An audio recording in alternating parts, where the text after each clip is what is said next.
Chapter 1. Belle. Christmas is my favorite time of year. Seriously, I love it all. The absolutely magical decorations. There's an inflatable dragon drinking cocoa that I have to see every night, even though dragons aren't usually associated with Christmas. Twinkling strings of lights hanging from buildings and houses. The colored icicles are my favorite, but I enjoy the solid white ones too. And huge trees decorated with colorful ornaments. Plus, there's the food. I usually eat too much of that. The music. I start listening before Thanksgiving. And the snow, which we never get enough of, in my opinion. Seriously, everything. But my favorite part about Christmas this year is getting to spend a weekend with my friends at a beautiful resort that goes all out for Christmas. It's only about half an hour from where we live, but Rudolph, Washington puts our little town to shame, and so does this lodge. Oh, the pictures did not do it justice. I breathe as we pull into the parking lot of the Snowflake Lodge. The lodge, which had been recently bought by a couple named Chris and Margie Kringle, if you can believe that, is a gingerbread house on steroids. The roof glistens the same chocolate brown as a Kit Kat bar, and the building itself is decorated with lights so bright that you could see them from the sky. White Jenga-style chimneys peek from each side, and snowflakes dot every window, outlining each glass pane regardless of size. Even though the part of the country we live in doesn't get a lot of snow, the lodge advertises a full-fledged Christmas experience, complete with horse-drawn carriage rides, an indoor ice skating rink, and a spectacular tree lighting ceremony, plus daily pictures with Santa starting on the 15th of December. Charlie kills the engine and nods as she looks up at the lodge. I have to agree, this looks fantastic. Now let's just hope they have a fitness facility. Charlie is the fitness guru of the group. Well, that's actually putting it nicely. Her passionate love for fitness and exercise is like no one else's. She is relentless in her pursuit of perfect health, like a drill sergeant drilling her troops. We are her friends, not her clients, and sometimes we have to remind her of that. We're only here for 2 nights, Hannah says as she opens her door. I think you can skip working out for 2 days. Probably 3, depending on when we leave Sunday, Charlie grumbles, and I already had to cut my workout short today. I open my door and pull out my phone, clicking my social media app as I do. When the video starts rolling, I smile. Well, guys, we officially made it to the Snowflake Lodge, and it is amazing. We haven't seen our room yet, but just check out this view. I pan the camera slowly over the massive stone building that holds the Snowflake Lodge. An archway, shaped like a snowflake floating in an ocean of white, welcomes us to the property. Snow drifts at the edges of the property and perches on the limbs of evergreen trees, giving everything a fairy tale appearance. There's no snow falling currently, but there's a covering on the ground already from a previous snowfall, glistening like a dusting of glitter. Evidently, we're scheduled to get more snow than usual this winter, and I am not complaining because I love snow. It makes everything look cleaner, more pristine. The trees and rooftops are coated in the delicate white, and though it's not dark yet, the Christmas lights decorating the lodge are already on and sparkling like tiny rays of hope. Are you going to record everything we do this weekend? Katie asks as my camera settles on her face. That is the price of fame. I shoot my tongue out at her, knowing the camera is facing away from me and my infantile gesture won't be seen by my fans. Don't worry, guys. Katie isn't always this grumpy, and a promise is a promise. Though you can't be here with me, you'll feel like you are. Gotta run for now, but comment on what your favorite thing to do over Christmas is, and I'll try to get some videos around those ideas. I tap the button to end the video, and then quickly type out a description and hashtags to upload it. You do realize you aren't famous, right? Katie's mouth twists into a frown as she tosses my bag at my feet. A little too forcefully, if you ask me. You're a cosmetologist. That is only half true. I am a cosmetologist, and I'm glad I am, as it made it easy to take the weekend off. But some of my income comes from my social media accounts, so I'm also kind of famous. I actually enjoy doing makeup makeovers. There is something about making a woman feel good about herself when she looks in the mirror. But I am looking forward to the day that it's no longer my main income. And that day is coming. I can feel it, like a soft buzzing in my bones, a vibration below my skin. It's been a slow build, but I'm starting to get more money from my monetized social media accounts and incentives from businesses. I still can't believe they pay you to put up videos. Charlie's lip twitches in disdain as she rolls her eyes at me. I pick up my bag, shifting the straps on my duffel bag, trying not to wince at the strain of its overloaded contents. I've packed entirely too much, considering our limited stay, but you never know what to be prepared for. So I brought a little of everything. Hey, I've offered to start a channel for you. As a personal trainer, you could make a lot. Except that as a personal trainer, I have to work with my clients personally. That's sort of what the name means. She rolls her eyes at me like this is common knowledge, and she can't believe that I don't understand it. But I can't believe she doesn't understand the untapped potential she is letting slip by. I know she doesn't trust my opinion on a lot of things, but social media is my jam. And you could still do that, but you could also do tips and workouts they could do on their own and garner an online audience as well. It would be great for people who want to work out but don't want to go to the gym. The online commercial section is growing at an astronomical rate, Piper says, consulting her phone. The girl is a wizard when it comes to research. She can find just about anything in under 2 minutes. And what she can't find, she has stored in her head. I honestly think her brain must be bigger than most people's because of the sheer amount of knowledge stored there. I wouldn't be surprised if we found out she was the daughter of Albert Einstein or something.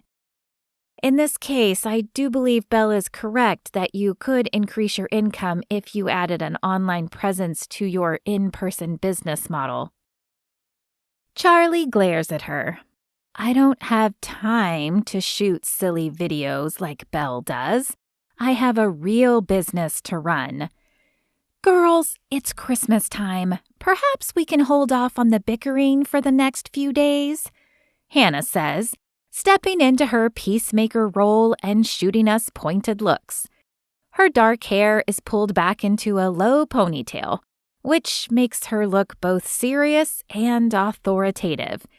She's not a mother yet, but I like to call this particular look her mom look, because it reminds me very much of the ones I used to get from my mother.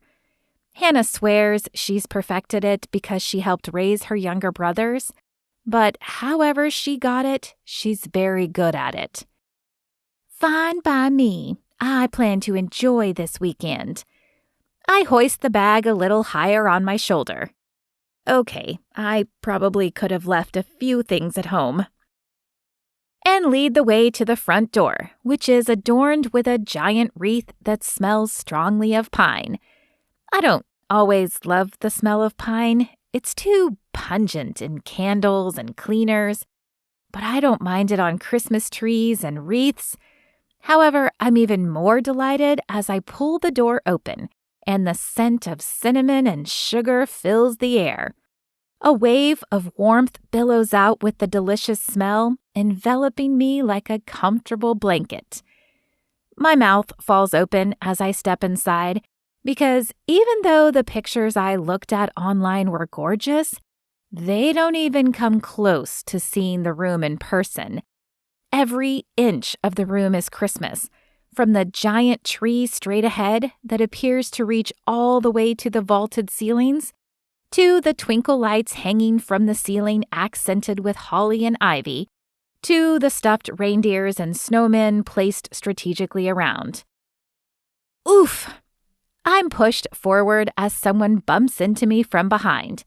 And okay, I shouldn't have stopped in the doorway, but the view is stunning. Wow, this is something. At least Katie doesn't seem upset that I was holding up her entrance. Right? I step to the side to let her enter, and then a cheery voice greets us from across the room. Welcome to the Snowflake Lodge. I glance to the right, where an elderly woman is rounding the corner of a check-in desk, a tray of chocolate chip cookies in her hand. Her short heels click on the polished marble floor as she walks. She is dressed head to toe in red, though her shirt has a white ring of fur around the collar. Her white hair is styled in a sensible bob, although a few wisps of hair seem to have escaped and now frame her face. I'm Margie Kringle, the owner here. Well, part owner. My husband Chris is around here somewhere, probably sneaking cookies in the kitchen because our chef whipped them up just a few minutes ago. Thankfully, I managed to snag a few, and you girls look like you could use some cookies. She has a grand motherly voice and an accent I can't quite place. I can't always succumb to cookies. Part of my success is looking good on camera. But it's Christmas, so I smile and grab one. The cookie is still warm, and it literally melts in my mouth like a sugary, chocolatey river as I bite into it. Oh my gosh, this is so good. I'll never say it out loud, but if all the food is as good as this cookie, I may need a fitness center too. The other girls also grab a cookie, and then Margie leads us back to the counter to check in. Okay, let's get you girls checked in. Whose name is the reservation under? I raise my hand, feeling just a little silly. That would be me, Belle Duval. Oh, Belle, I love that name. It reminds me of sleigh bells in the snow. She smiles wistfully for a moment and then snaps back to reality and taps a few keys on her computer. Okay, Belle, you are all checked in. You are in our Santa suite. I know you guys will love it there. The designer just finished it a few months ago, and we've had nothing but compliments ever since. She hands over the keys, which I'm a little disappointed to see are just regular key cards and not festive skeleton keys or something, and then points behind her to a hallway. The elevator is just down there. Your room is on the 4th floor. We have a spa, a pool, and a fitness facility on level 1. Meals are served down here in the family room. She leans closer, like she's sharing a guilty secret. It's a cafeteria, but I like calling it a family room better. It feels homier that way. Am I right? Absolutely. I agree with a smile. I will definitely have to see if I can get Margie to let me film her, because it's clear she is part of the charm of this place. Let's see. Dinner is served from 6 to 8 p.m., breakfast from 6 to 8 a.m., and lunch from noon to 2. There are snacks available during the other hours if needed, and of course there are plenty of restaurants in town to choose from. You're only staying with us for the weekend?" She looks up, and I swear there is a hint of sadness in her expression. "It was all we could get off, but maybe we'll get to come back soon." I don't know why I feel the need to explain our stay length, but the words just tumble out. Margie tilts her head and smiles. "Let's hope. Checkout is at noon on Sunday then, and—" She pulls a sheet of paper from beneath the counter. "Here's a listing of all our Christmas activities. You came just in time for the tree lighting tonight." She gives us a wink and another wide smile. "It's one of my favorite events." "Thank you so much." I take the paper and stack of keys she hands me and give one to each girl. "You're welcome. Let me know if you need anything else." "We will. Merry Christmas." "Merry Christmas," she calls after us as we head to the elevator. The Christmas cheer carries through the rest of the lodge, with tinsel and more wreaths hung on the walls, and red and green tinsel surrounding the elevator. "Wow, they really do it up here," Charlie says, as I punch the button to go up. "It's amazing, right?" The doors slide open, and the soft sound of Christmas music spills out. I smile as I step in. Now this is my kind of elevator music. "It's definitely festive, but do you think she'll leave the Christmas decorations up all year?" Hannah asks as the doors close. "If she doesn't, I'd hate to be the one in charge of putting them up and taking them down," Charlie says. "Surely she will, though," Piper chimes in. "Otherwise she would undoubtedly lose business in the summer. Not everyone can handle Christmas year-round." I open my mouth to argue. I'm fairly certain I could handle Christmas year-round, or at least part of it.